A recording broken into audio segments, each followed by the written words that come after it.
Surxondaryo viloyati Muzrabot tumanida istiqomat qiluvchi 46 yoshli fuqaro turmush o'rtog'iga nisbatan bir necha yillar davomida jismoniy tazyiq va zo'ravonlik qilib kelgan. Bu xo'rlashlarga chiday olmagan ayol oxiri ichki ishlar organlariga murojaat qilishga majbur bo'lgan. Tafsilotlar navbatdagi lavhamizda.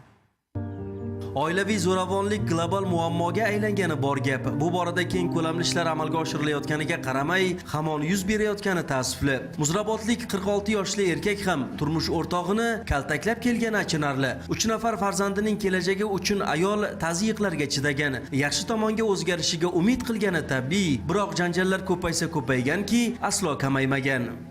20 yillar beri shunaqa. İçse ham, ichmasa qiladi. Bilmayman nima sababdan. Zo'ravonlikni odatga aylantirgan shu yilning 31-may kuni ojizani yana do'pposlaydi. Kaltaklar zarbidan tan jarohati olgan ona ichki ishlar bo'limiga murojaat qilishga majbur bo'lgan. Qachon qo'yib qo'ygansiz? Holat jinoyat ishlari bo'yicha Muzrabot tuman sudi tergov sudyasi Sherzod Yo'ldashev raisligida ko'rib chiqildi. Sayyor sud mahallalar uyushmasi binosida o'tkazilib, jamoatchilik vakillari ishtirok etdi. Sudlanuvchi voqea tafsilotlarini quyidagicha izohlaydi.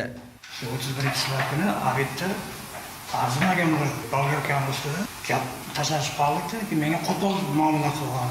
Xalqimizda qars ikki qo'ldan degan ibratomuz naql bor. Arzimagan gap so'z uchun onalarga zug'um qilish hech bir mantiqqa to'g'ri kelmaydi. Buni mushtumzo'r erkak yillar davomida tushunib yetmagani esa yanada ta'jubli. Ilgari bir ikki marta bo'lgan vizitlarga borganman. Turmush o'rtog'i kechirganingiz sabab yarashtirib kelgan. Zo'ravon erga sud qarori bilan 15 sutka ma'muriy qamoq jazosi tayinlandi. O'zbekiston Respublikasi Ma'muriy javobgarlik to'g'risidagi kodeks 59.2 moddasi 2-qismi bilan 15 sutka ma'muriy qamoq jazosi tayinlansin. Oila muqaddas dargoh, uning har jihatdan mustahkam bo'lishi, er va xotinga bog'liq ekanligini hech qachon unutmaylik. Sobit Qaynarov, Heshquvvat Himmatov, Surxondaryodan.